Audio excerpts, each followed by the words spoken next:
In the last class, we were discussing about Newton's laws and accelerating frame, non-accelerating frame.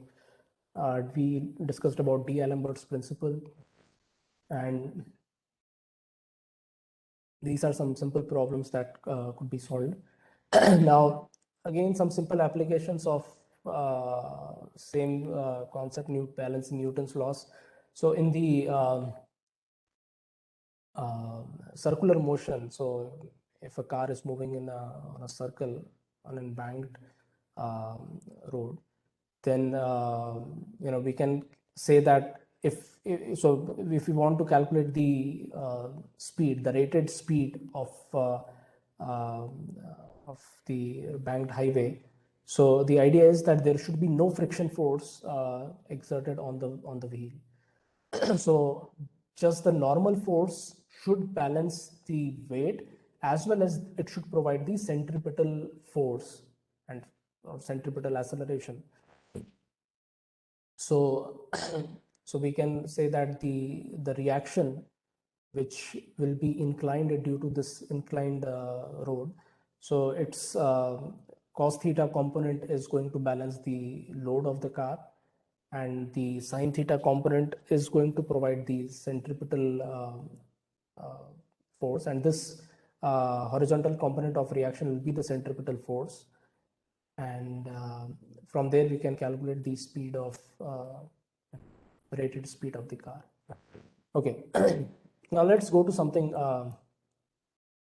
more than that. So now here there is a situation where this AA prime is rotating about axis, about the point O, right? So let us say it is rotating. Okay, let me read it out. So we have a 3 kg collar B which slides on the frictionless arm AA prime. The arm is attached to a drum D and which rotates about with a rate of theta dot is equal to 0.75 t. Right. As the arm drum assembly rotates, so mechanism within the drum releases the cord so that the collar moves outward from O with a constant speed of 0.5 meter per second. Knowing that at t is equal to 0, r is equal to 0, calculate the time at which tension in the cord is equal to the magnitude of horizontal force exerted by B on arm AA. So the situation is that this is rotating like this, and this is also moving with a velocity of 0.5 meter per second. This is rotating with angular velocity of 0.75 t. And if this theta dot is given as a function, you can calculate that its theta double dot also exists. So it is accelerating with this radian per second square alpha. So that is the situation, and this velocity of this collar is controlled by a rope here, right? So there is a motor which is releasing this rope, and there is a tension T in this rope, and we want to calculate the time when this tension equals the normal here. So there is going to be a normal force here between A and B, because of which B is rotating. So we want to calculate the time at which normal is equal to tension T. That's the problem. So for this problem, so these are some of the given data. So angular velocity and velocity is known, and we want to find the time when the tension is equal to normal.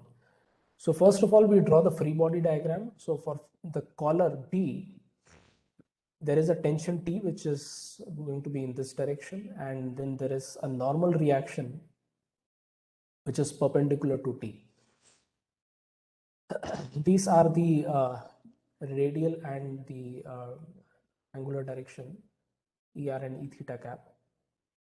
And so this is the free body diagram, and this diagram where we represent the mass times acceleration is called as kinetic diagram. So now if we assume that this collar is having an acceleration AR in this direction and a theta in this direction, then this is the, so these forces should give us this mass times acceleration. That's the idea. And here we write the radial direction equation. So force in radial direction is minus t is equal to mass times acceleration in the radial direction. And from this, the general expression, we know that acceleration in radial is r theta double dot minus r theta dot square. So this is one equation. And similarly, in the transverse direction, we have f theta is equal to ma a theta, and acceleration in theta direction is this alpha r plus 2 v time v and omega, v times omega, or 2 omega cross v. So this is the expression, and now we can substitute this values. So theta dot is known, so theta double dot alpha is given to us. This r dot velocity is known, so therefore distance r is this expression, and since velocity is constant, the r double dot is 0, right? So we just substitute it here, and so this is your AR, this is a theta, and then equating these two equations, we we equate these two, we can get your the value of time instant when the two things are equal. So again, these are some simple applications of Newton's laws, but now we have this full form of acceleration of the particle, right, in the polar coordinates. Okay, and then we also talked about in the last class about the linear momentum. The force is rate of change of linear momentum, and yeah, this we have seen in the last class. Now the next topic is going to be about space mechanics. So it's going to be a very interesting topic, and this whole idea of analysis of space mechanics and so on, the basis is angular momentum. And we will start this in the next class, just an introduction. So analysis of satellites, meteors, orbits. So all these things are done by the help of angular momentum, and we'll start this in the next class.